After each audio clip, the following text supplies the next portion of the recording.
మట్టి వినాయక విగ్రహాలను పూజించి పర్యావరణాన్ని కాపాడాలని హన్మకొండ మాజీ ఎమ్మెల్యే వినయ్ భాస్కర్ పిలుపునిచ్చారు.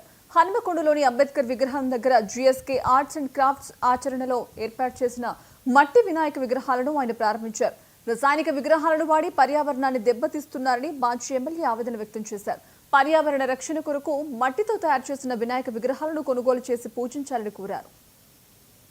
దగ్గరలో ఉన్నటువంటి జలాశయాలన్నీ కూడా ఈ ఔషధ గుణాలు ఉన్నటువంటి మరి మొక్కలు పూలు పండ్లతోని నిమజ్జనం చేస్తే మరి ఆ నీళ్ళన్నీ కూడా కలుషితం కాకుండా ఒక స్వచ్ఛమైనటువంటి గ్రామీణ ప్రాంతాల్లో మనకు నీళ్లు లభ్యమయ్యేది.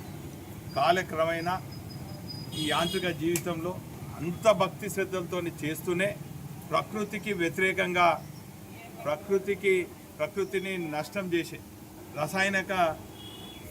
రసాయనతోని తయారు చేసినటువంటి వినాయకులను మనం తయారు చేసి 9 రోజుల పాటు వాటిని ప్లాస్టిక్ పూలతోని లేక రసాయనంతో తయారు చేసినటువంటి వినాయకులను పెయింట్ చేసి మనము 9 రోజుల పాటు ఆ దగ్గరలో ఉన్నటువంటి జలాశయాలలో నిమజ్జనం చేస్తే ఆ జలాశయాల్లో ఉన్నటువంటి అనేక జీవరాశులన్నిటి కూడా మరి రసాయనంతో కూడినటువంటి వినాయకులను నిమజ్జనం చేస్తే ఆ నీళ్ళన్నీ కూడా కలుషితమై మరి అనేక జలాశయాల్లో నివసిస్తున్నటువంటి ప్రాణులన్నీ కూడా మరి మరణించటం మరి ఈ సందర్భంగా మనం అందరం కూడా గత కొన్నేళ్ల నుంచి చూస్తున్నాం. దగ్గరలో ఉన్నటువంటి జలాశయాలన్నీ కూడా ఈ ఔషధ గుణాలు ఉన్నటువంటి మరి మొక్కలు.